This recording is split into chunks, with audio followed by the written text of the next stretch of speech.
What's up, everybody, and welcome back to Laying the Points with Farley Bets. It is the summer series of Laying the Points where we talk about our NFL preparation, little WNBA, little UFC, little tennis. We'll talk a little WNBA today as the season hits its midpoint. Talk about our record a little bit too because we're killing it. My name is Chris R. Farley at Farley Bets on Instagram and Twitter. No longer on TikTok. Fuck a TikTok.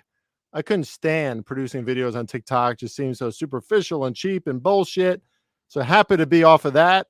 And if you like cursing, then here we are. Hey, listen, this is a sports betting podcast. So if you're gambling your money, probably have a family, right? Gambling money. Hopefully you don't care about a few swear words every now and then. But pardon me, United States military veteran, we curse a lot. Pro sports better now, though. Over 1,500 picks in 3 years of NBA betting, 54%, 126 units won. 500 picks in 3 years of NFL betting, 55.5%, 91 units won. Won fifth place in Circa in 2021. And we give out our free picks on your favorite sports in the show. And we also go over sports betting strategy and philosophy to help you win your bets in the long term, because that's what it's about. It's not about hitting a 15-leg parlay, which you hear and see all the time being broadcasted, because that's what sportsbooks want you to think is possible. It's not very possible, not very often anyway. It's about approaching this with the judiciousness and strategy that you need to win in the long term. And we've learned from some of the best over a decade of handicapping from yours truly. And let's update you on some of our records. We are killing the WNBA right now, 38, 24, and 1, 60% against the spread, plus 21.4 units. The UFC, check out this record, 30 and 69. What? Chris, you suck. No. Plus 7 units, because it ain't about the record. It's about ROI. It's about value in a sport like UFC. Tennis, same thing, 47 and 57, but plus 4.9 units. Had a great day at Wimbledon. At the top of the charts at sportscapping.com this month in tennis. Doing well, guys and gals, doing well. Check me out at farleybets.com as well for free picks, this podcast, and a lot of content and sports betting information over there, including how you can get a handle of my premium packages. We're getting ready for the NFL season. I'm giving 40% off on my NFL season package right now. Shoot me a DM at FarleyBets on Twitter or on Instagram, or contact me directly at farleybets@gmail.com, and we can put you on our listserv so you can have all of our ATS picks in the NFL all season. And we know we're going to have a great year. And you ask yourself, Chris, how do you know that? How do you know you're going to have a great year, Chris? You don't know what the lines are going to be beyond week 2, 3, 4, 5. Actually, you do right now, right? DraftKings, etc. Because I know that my approach is going to be better this year. My preparation is better. My environment that I'm creating around me is going to be better for me to win more. I was overloaded last NFL season. I can't wait for this NFL season. Speaking of the NFL, we got a full NFC preview on this show. Going to go over the top dogs, teams to watch out for, and the outcasts of the NFC, according to yours truly. A very quick WNBA midseason review, as we have 2 months of the regular season left, but we're winning a lot. Figured I'd share my thoughts on that. We will continue with part 2 of our book club review, the complete book of sports betting, next week, as well as our major announcement about what our new NFL podcast is going to look like coming next week as well. This podcast, Laying the Points, is brought to you by Better Edge. Go to betteredge.com/Farley and get a free $20. That's a free $20 bill to play with right now. Better Edge allows you to bet against your peers. There's no VIG. So a lot of books you see, right? You pay minus 110, minus 115. Not a Better Edge. A Better Edge, you're probably going to pay minus 101 or even money to bet against each other. You can create your own markets. You can bet against other markets. You can read articles, podcasts, insights from sports betting experts, as well as take part in contests and competitions. Check out betteredge.com, gaining a lot of steam in the sports betting marketplace, and go to betteredge.com/Farley to get that free $20. All right, let's get to my NFC preview. And first of all, just want to start off with a little preface and say this. First of all, there's a lot of guys, a lot of gals, a lot of content providers that are filling you with a lot of theoretical information right now. Or it's statistical information from last season, from what they saw, right? They're trying to create edges, as they should, as am I. There's a lot of good work, no doubt. But I'm just here to tell you that I try not to overpostulate, right? I don't want to get ahead of myself. A lot of things can happen in the preseason. A lot of things can happen weeks 1 through 4 as these teams kind of figure out who they are more. Teams not like the Chiefs or the Eagles or the 49ers or even the Cowboys, who know who they are. Teams who don't know who they are. Teams who might surprise us. Teams who might disappoint us. There's a lot we don't know. But there's a lot that we can gather from things we saw last year, obviously from the offseason. So I'm going to go over my power ratings in the NFC, but I'm not going to have any crazy hot takes. I'm not going to promise you anything. I'm just going to tell you what I like right now. Because the NFL is a week-to-week season. We can't get too ahead of ourselves. We can't think that we have a major edge in the market before the season begins. And you hear a lot of that fodder and the content that's being created right now. That's not how I do business. And it's worked out pretty well for me. Number 1 in the NFC, as much as I hate to say it, the Philadelphia Eagles. Their depth is second to none, especially compared to other teams in their conferences, obviously. And now they have the experience, right? They've been to the Super Bowl. They've been to the big dance. They know what it takes. They know what they need. Still got Nick Sirianni, but there's a lot of attrition in that coaching staff. Easy for me to say. Offensive coordinator gone, defensive coordinator gone. We'll see what the new guys can do, but this is a team with a wealth of talent. The on-field leadership and moxie of Jalen Hurts is second to none. I think he might be, like next to Patrick Mahomes, might be the best leader that we have in the NFL. He certainly proved that in the Super Bowl, played really well. They got a front office that's one of the best in the business. I mean, look at the depth they have at nearly every position. But we would be remiss if we didn't mention the attrition of that coaching staff that could cause more responsibility, right? More pressure on the Jalen Hurts and Nick Sirianni's of the world. And particularly in Nick Sirianni's case, I'm not sure if he's that well equipped. I mean, the guy's an emotional basket case. So if there's more on his shoulders, I don't know if I love that for Philly. And of course, the loss of key players on defense, a defense that could not stop the Chiefs in the Super Bowl and was the reason why they lost. C.J. Gardner-Johnson, Javon Hargrave, T.J. Edwards, Kazir White. And then, of course, they lost running back Miles Sanders to Carolina. Much tougher schedule this year and a very real target on their back. I lean to their win total going under, but I ain't going to take it because this is still a very good team. Just watch out for the next 2 teams that I'm going to talk about because they have vengeance on their mind against the Eagles, as the Eagles have a very real, very big bullseye on their backs. The 49ers, another one of the most elite rosters in football, my second power-rated team in the NFC, dynamically built on both offense and defense and special teams. They have one of the most creative coaches in the game and a quarterback that showed a lot of poise and precision. Let's face it, in 8 games as a starter, Brock Purdy, and he even won 2 playoff games. And we saw what happened to the 49ers when he was not in their lineup. Of course, they didn't really have a second quarterback, so that sucked. But they probably can't wait to get revenge on the Eagles. This is an elite roster. This is a seasoned head coach who's built a culture of winning, dynamic playmakers on both sides of the ball. But again, attrition. Right? They've lost some guys again. They lost defensive coordinator. They lost offensive coordinator. I love Steve Wilkes, though. He did a great job at Carolina last year taking over. I think he's probably the biggest reason why they fought so hard. So I love him as their defensive coordinator. And I'm not real worried about their offense. Brian Fleury was like a tight end coach. We'll see how he does as offensive coordinator. But they got Kyle Shanahan. I'm not that worried. They also have a relatively easy schedule compared to Dallas and Philly. That much is in their favor. The number 3 power-rated team in the NFC for me, the Dallas Cowboys. as hard as that is to admit. I'm excited for Tony Pollard being the guy in Dallas. I love that they added Stephon Gilmore. He's 32 years old, but still a savage. I think he's going to play even better on a team that has real Super Bowl chances.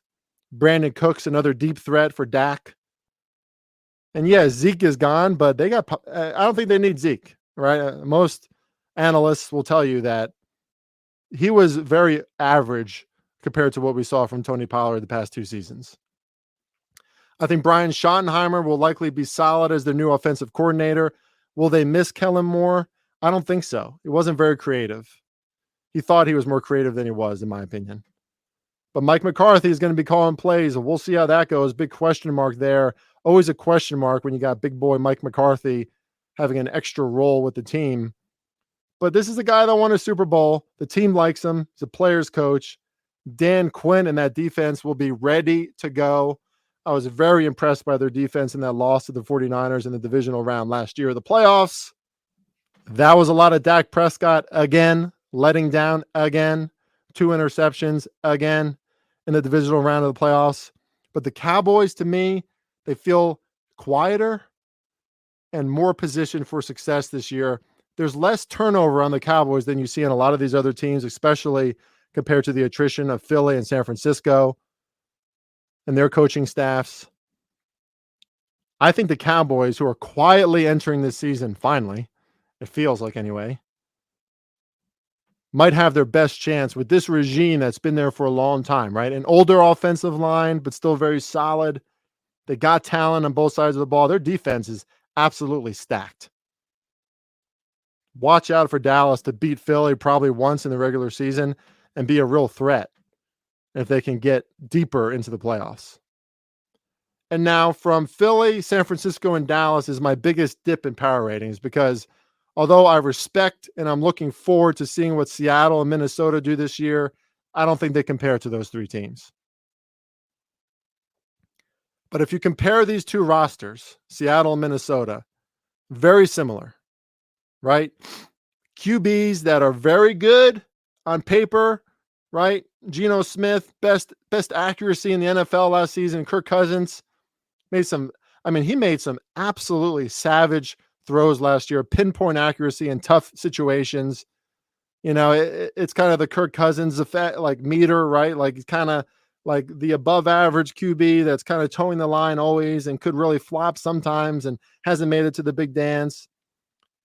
But I like the Vikings, especially this year, because of what they did on defense. Brian Flores, defensive coordinator. I said for a long time that Minnesota's defense is so shady and so suspect, but they are talented.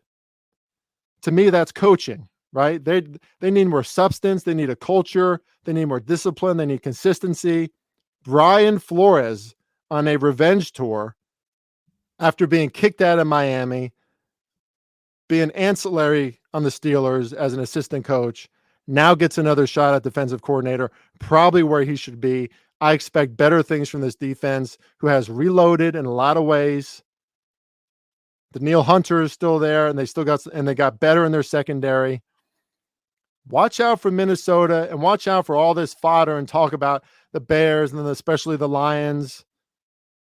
Minnesota probably wins this division, and at plus 250, that's damn good value if you ask me. I'm not going to ride that Lions train just yet. And as far as Seattle goes, Pete Carroll proves it every year. Players want to play for him. One of the most energetic coaches in the NFL, despite his age. They still got guys on offense, and they have young, developing players on defense. Jamal Adams should be back. They hope that Tariq Woolen takes a step up, right? They need these guys to develop and be more consistent. So big question mark for Seattle defensively, but they can hold their own offensively.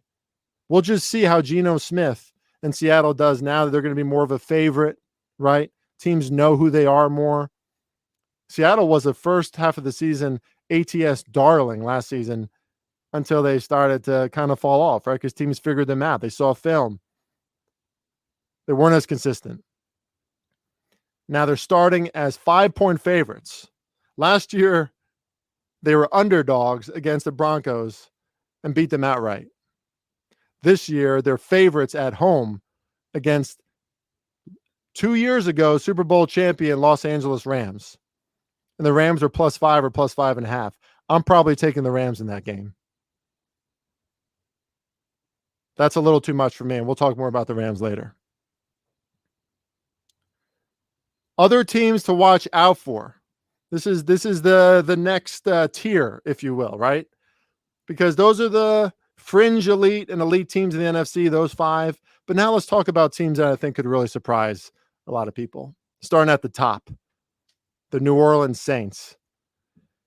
Their schedule is so easy that if you look at Warren Sharp's strength of schedule, which he puts out every year, they're barely visible in the graphic because they're so far up in the easy column that you talk about a competitive advantage. A lot of dome games, not a hard travel schedule, a lot of potential losing teams or what we estimate to be losing teams. Of course, they play in the NFC South.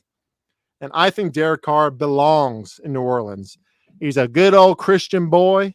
He's pissed off about the Raiders and what happened and how they let go of him and how they didn't care about him at the end, didn't let him play. This team has a growing defense, developing players who we saw started to surge last year more. As long as Dennis Allen doesn't get in the way of this team, as long as he lets the offense do their thing, let Derek Carr lead the offense. Their offensive coordinator has been there forever. I forget his name. Let him lead. He knows what he's doing. Get out of the way, Dennis Allen. Make sure that defense keeps improving. But arguably the easiest schedule in the NFL, I don't even think it's that arguable, actually. They are positioned to win the NFC South. They are positioned to make the playoffs. And if this team grows together as the season goes on, I think they could be very dangerous. Really smart signing Jamal Williams to go behind Alvin Kamara, too, because it looks like Kamara might have a few games suspended at the start of the year based off that allegations last season. And how about those Green Bay Packers? I said I'm not going to go too high on the Detroit Lions train just yet because Green Bay Packers, easier schedule this year, still loaded on defense after a disappointing defensive year, a lot to prove. And now the franchise can take a deep breath.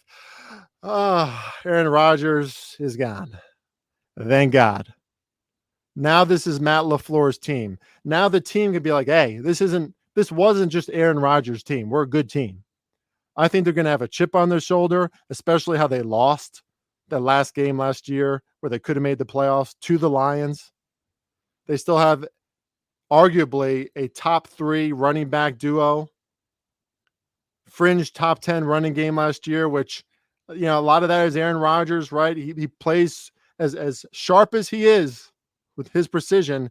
He's predictable with what he does with the football, very conservative, allows defenses to play up, right? Provokes man-to-man from defenses. I think they could be more creative with their play calling. I like their number 1 draft pick, Lucas Van Ness, edge out of Iowa. He should be real good. More depth in their secondary. You should look at unders when it comes to futures, but I took their over 7.5. I think is a steal. The Packers are going to win half their games. Schedule's not that hard. Division's not that hard. Still a lot of teams figuring their shit out. And as long as Jordan Love, who I haven't even mentioned yet, as long as Jordan Love is average, and I think there's evidence that he's going to be better than average, this could be a slightly above average team, which tells me that they're going to win more than half their games. And I think they're going to be an ATS darling often this season against teams who the market likes, the market wants to support, but they're largely unproven yet. Teams like the Lions, teams like the Seahawks or the Vikings. Talk about a team that could be underrated. I mentioned the Rams +5 in their opener against the Seahawks. The Rams, it's going to be all about the Rams and how motivated their leaders are. Sean McVay, Matthew Stafford, Aaron Donald, all talking about retirement, but all deciding to come back this year. Matthew Stafford, in my opinion, better quarterback than Dak Prescott. He's top 2 quarterback in the NFC. Aaron Donald, one of the best defensive players of all time. Sean McVay, Super Bowl winning coach. And a lot to prove this year. We saw when Baker came in at the end of last year, Still a comparable roster in a lot of ways, right? Competitive roster to a lot of teams. Could be an ATS darling. And the New York Football Giants, my Giants, I think are going to be an ATS darling again because they're getting underrated. And that coaching, the unity of the team, what Brian Daboll is doing over there is exceptional. And I think we're going to see that again this year. Daniel Jones did not like that contract. Don't think he's the guy. But Brian Daboll is going to develop a plan to extract all of his strengths. He already did it last year. We saw vast improvements in Daniel Jones turnovers, which, some of that was luck. I think he probably could have had, I think Pro Football Focus said could have had like 12 more turnovers, just got lucky on quite a few of them. But the point is you tend to get lucky when you improve and when things are more set up for your success. And this is a team that's shallow at wide receiver, shallow in their secondary still, but I like their defensive line a lot. Hopefully they can keep Saquon. And this team is really well coached. I love what they're doing in the front office for the New York Giants. And we see that with the Eagles. We see that with a lot of teams. It's going to lead eventually to really competitive teams and maybe a winning team in the long run. All right, now let's talk about two controversial teams that everybody likes in the NFC and wants to talk about, the Detroit Lions and Atlanta Falcons. You talk about upgrading your defense, which both these teams desperately needed.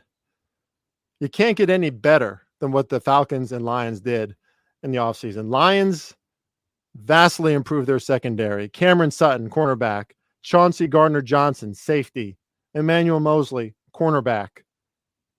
Linebacker Alex Anzalone. Isaiah Buggs. This team got better. This team got better defensively.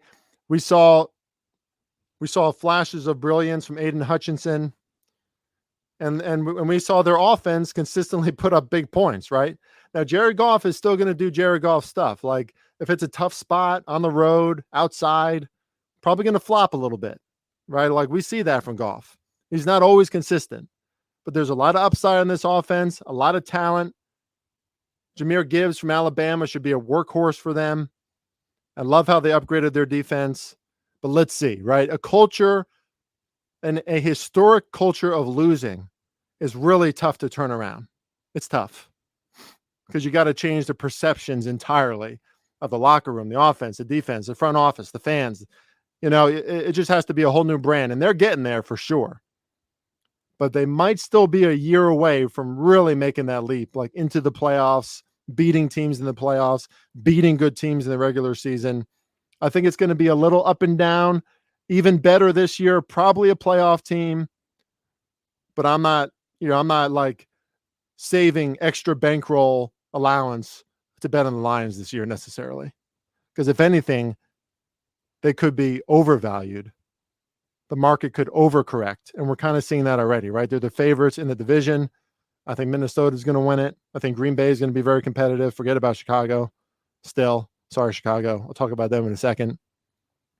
But there's still a lot of TBD. A lot of new moving parts in the defense is tough, too, to actually make it work. A lot of that is going to depend on defensive coaching and how competent they are. But again, if we're talking about improvements on defense, a team that could really take off this year, the Atlanta Falcons, Calais Campbell, still got Grady Jarrett, Bud Dupree, AJ Terrell, Jeff Okudah. This defense has gotten way better, and they have a ton of talent on offense too. I mean, Bijan Robinson could absolutely explode this year. Some of that depends on that offensive line and how consistent they are, but they were pretty damn good last year. They had a great running game. Drake London is a ball hawk, over 30% target share for the Falcons last year, and it's the first year, for Christ's sake. Impressive. Matt Collins, workhorse. Scotty Miller, workhorse. Kyle Pitts, still extremely hyper-athletic, extremely talented. Got to watch out for the Falcons. I think the Falcons and Saints probably split in the regular season, and they're the biggest threat. They're the biggest threat for the Saints, no doubt about it. But again, Desmond Ridder, right? It's on Desmond Ridder to really make it happen now. The pressure is kind of going to be on him. As a second-year player, you got a lot of talent on both sides of the ball.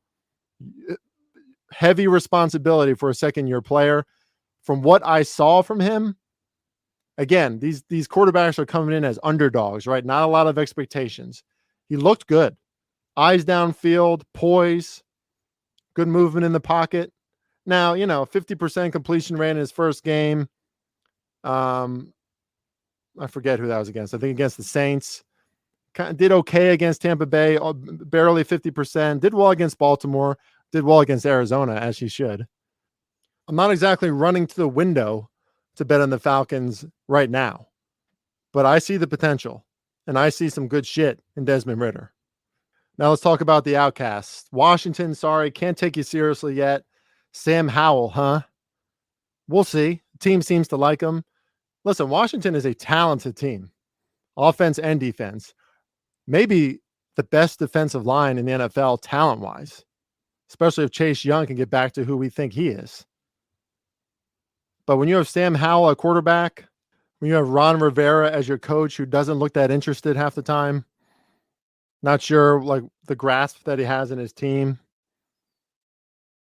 I don't know. I don't trust Washington just yet. Something, that's a cyclical, historic organization, like organizational mess.